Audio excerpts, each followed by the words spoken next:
Hi everyone, welcome back. My name is Julia, and in this video, I'm going to discuss who can apply for a green card along with the investor once the I-526 is approved. People usually know that the spouse and children can apply for a green card. But what about the age of the child, or stepchildren, or adopted children? So let's begin.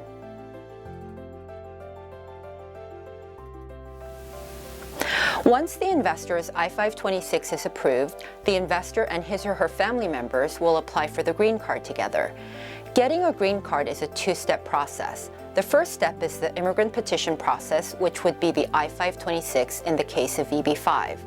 Then after the I-526 is approved, you can apply for a green card. If the investor and family are in the United States when the I-526 is approved, they'll go through the adjustment of status process. If they're overseas, they'll go through consular processing. For today's purposes, I'm going to be using the phrase apply for a green card or green card application to reference both the adjustment of status and consular processing. So first, let's talk about the spouse. In order to be eligible to file for a green card alongside the EB-5 investor as a spouse, you have to be married to the main petitioner when he or she applies for the green card and not when the immigrant petition is filed. In other words, if you were single when the I-526 was filed and during the 18 or so months got married, that's fine.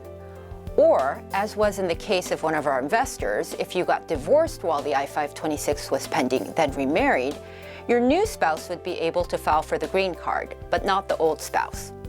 How about divorce? If a couple divorces before the I-526 is approved, then the divorced spouse of the investor would not qualify for EB-5 because, as I said before, you have to be married at the time of the green card application. But if a couple divorces after getting the conditional green card, the divorced spouse of the investor still can go on to file the I-829 petition to remove conditions and get a permanent green card. In the spirit of covering all bases, let's also talk about death. If the investor dies while the I-526 is pending, then the petition dies with the investor. There is currently no mechanism through which the spouse can take the place of the investor and continue on. But if the investor dies after the family receives their green card, the surviving spouse can still go on to file the I-829 to remove conditions and get the permanent green card. Now let's talk about children. While a spouse is a spouse, a child is not always a child. This is because only children of the investor who are unmarried and under the age of 21 are eligible for a green card. So technically, the child must be unmarried and under the age of 21 at the time they apply for the green card.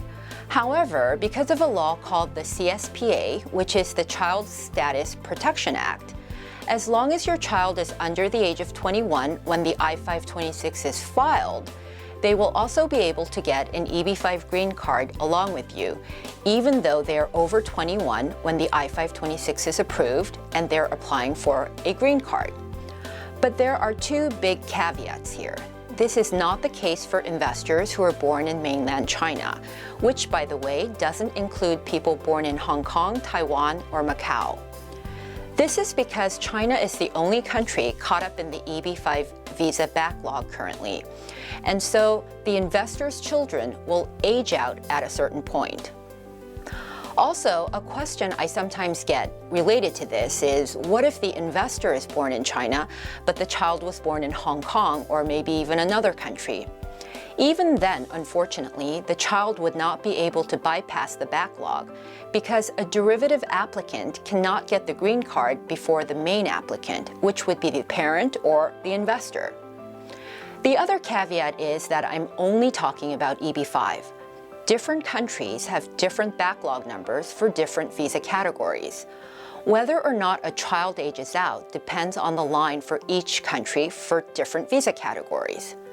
So in summary, in the EB-5 context, your child can apply for a green card with you if 1. They are under 21 when the I-526 was filed, 2.